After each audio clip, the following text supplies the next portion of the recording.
In 2009, a certain Austrian executive walked in the front door of a Formula One factory in an English town called Wantage in Oxfordshire. By the time he walked out the door, he walked away with a 16% stake in the company and earned himself a chair at the board of directors' table. A mere 3 years later, he climbed up the ladder to become their executive director and won them their first race in 8 years. But as one good job begets another, the young man sold off some of his shares to buy a 30% stake in a team called Mercedes. Last year, Forbes estimated his net worth to be $1.6 billion. That young man who walked through that door in Oxfordshire is Toto Wolff, and the team that launched him into Formula One by virtue of his 16% stake is called Williams. For 11 long years, Toto held onto his stake in Williams, before selling off the remaining 5% in 2020 to Dorrington Capital.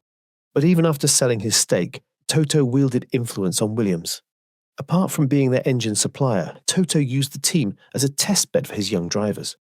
But where we are going with this story was the circumstances surrounding the appointment of James Vowles in the beginning of the 2023 season. On the surface, it looked like Williams found a great guy who just happened to be Mercedes' chief strategist. But the odds are pretty good that Wolff himself handpicked James for the team principal position at Williams. The optics made sense. A former Mercedes employee was appointed to Williams to guarantee that the technical partnership between the two teams is sealed. It was more like the old times where a king gives his daughter to another king to guarantee mutual cooperation. Toto gave his prized asset, James Vowles, for a day like this. He wanted to still wield influence by proxy on Williams, but the signing of Colapinto has dented that relationship. This is the story of how Franco Colapinto damaged the relationship between Williams and Mercedes, and the part that a barrage of money played in the whole saga. Welcome to Front Lockout.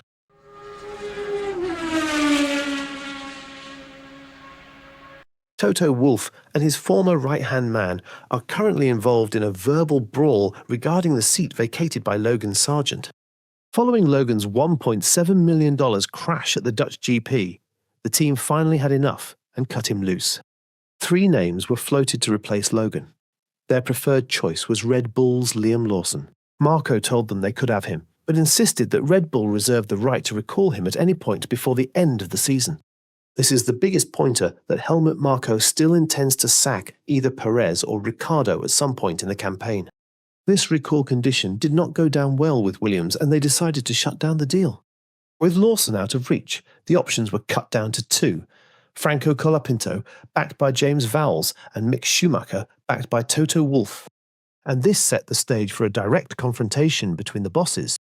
Even though Toto sold all his 16% stake in Williams 4 years ago, he still appears to believe he can dictate things in the team. Toto wants Mick to take the vacant seat because he feels indebted to his father. There have been talks that Michael Schumacher would have taken over the job as team principal of Mercedes had he not had that accident. That was the level of relationship between Michael and Wolff. James Vowles, on the other hand, sees this as a chance to get out of the shadow of his former boss. But there was more to it. Franco Colapinto, an Argentinian, is coming to the team with a barrage of sponsorship money. Apart from the fact that Williams needs to give a chance to their own academy, money is one of the reasons why Vowles wanted him in the seat. Team principal himself confirmed that the team has been overwhelmed by the calls from companies in Argentina who wanted to give them money. He also confirmed that his design team is figuring out where to add more sponsor stickers on the cars. James Vowles has, however, insisted that it was not about the money, even though it sure looks like money played a pivotal role in their decision to pick Franco. But while Vowles continues to deny this, more reports emerged that sponsors are willing to pay $500,000 for each weekend that Colapinto races. The timing of the flood of cash seemed off. It appears that Williams was already talking to sponsors long before Logan Sargeant was sacked. Some have argued that the sack of the American might not all be due to his shambolic display. As the team continues to deny it, they have also announced new sponsorship deals with Globant and Mercado Libre, 2 tech companies originating from Argentina. The latter is an Argentine e-commerce company but with headquarters in Uruguay and also registered in Delaware. Since they are not a global company, it would only make sense that they want to associate with an Argentine, as his face would be better suited to their target market. The issue, however, is that Vowles has gone against his boss, who installed him as team principal, and he needed a good reason for that. He now directed his attack on Mick Schumacher, labelling the German as not special, much to the anger of Wolff. Wolff reminded him that Mick had won the F4, F3 and F2 and that he should have kept his comment to himself and let everyone live their lives. But Vowles responded that he meant Mick wasn't special as compared to drivers like Hamilton, before admitting it was a silly comparison.